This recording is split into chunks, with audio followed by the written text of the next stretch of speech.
السلام علیکم ورحمۃ اللہ۔ خبردار ہوشیار، کہیں آپ کو بھی گدے کا گوشت تو نہیں کھلایا جا رہا۔ وفاقی دارالحکومت میں گدے کا گوشت فروخت ہونے کا انکشاف ہوا ہے، جس پر فوڈ اتھارٹی حرکت میں آ گئی ہے۔ ذرائع کے مطابق اسلام آباد میں ترنول کے مقام پر غیر ملکی شہری کی جانب سے گدے کا گوشت فروخت کیا جا رہا تھا، جس پر فوڈ اتھارٹی نے چھاپہ مارا۔ اسلام آباد فوڈ اتھارٹی کے ذرائع کے مطابق ترنول میں موجود ایک فارم ہاؤس پر گدے رکھے گئے تھے، جہاں سے چھاپے کے وقت بڑی تعداد میں گدے برآمد بھی ہوئے ہیں۔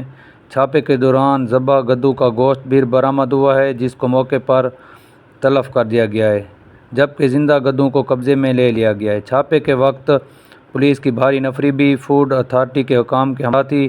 گوشت فروخت کرنے والے غیر ملکی شخص کی شناخت فی الحال ظاہر نہیں کی گئی۔ ذرائع کے مطابق فارم سے تقریباً 60 گدے برآمد کیے گئے ہیں، جبکہ 25 من گوشت کو تلف کر دیا گیا ہے۔ Deputy director food authority doctor Tahira Siddique نے تصدیق کی ہے کہ موقع پر موجود ایک غیر ملکی شہری کو پولیس کے حوالے کر دیا گیا، جبکہ گوشت کی سپلائی والے علاقوں کے حوالے سے تفتیش کی جا رہی ہے۔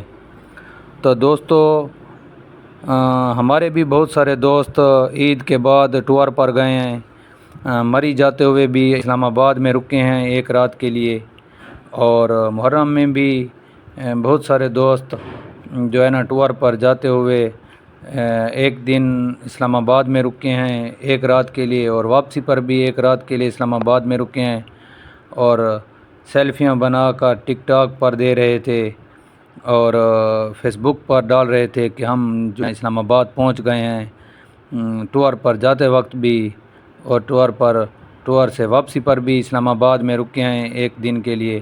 تو ظاہر جب آدمی ٹور پر جاتا ہے تو پھر دال چھولے تو نہیں کھاتا، ظاہری بات ہے، گوشت اور نمکین گوشت، مٹن اور اس طرح کی چیزیں کھاتا ہوگا۔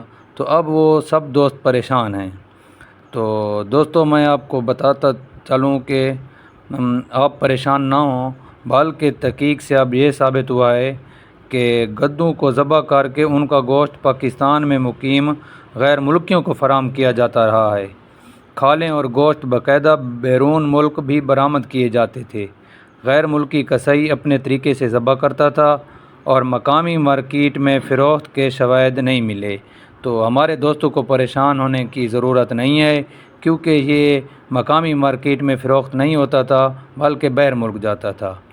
تو دوستو، ہمارے چینل کو سبسکرائب کریں، لائک کریں اور کمنٹ کیا کریں، اچھے کمنٹ کیا کریں، آپ کی مہربانی ہوگی۔ شکریہ۔